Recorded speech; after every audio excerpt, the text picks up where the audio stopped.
Polsek Muara II berhasil mengamankan 3 remaja diduga akan terlibat dalam aksi kenakalan remaja di Desa Blangcurung, Kecamatan Muara II, Kota Lukmawe. Assalamualaikum warahmatullahi wabarakatuh.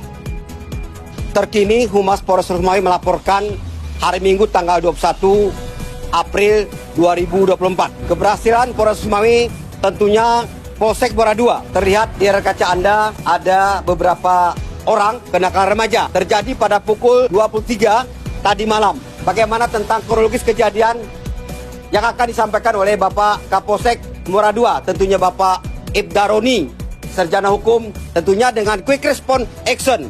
Tadi malam Bapak Kapolsek beserta jajaran langsung ke TKP.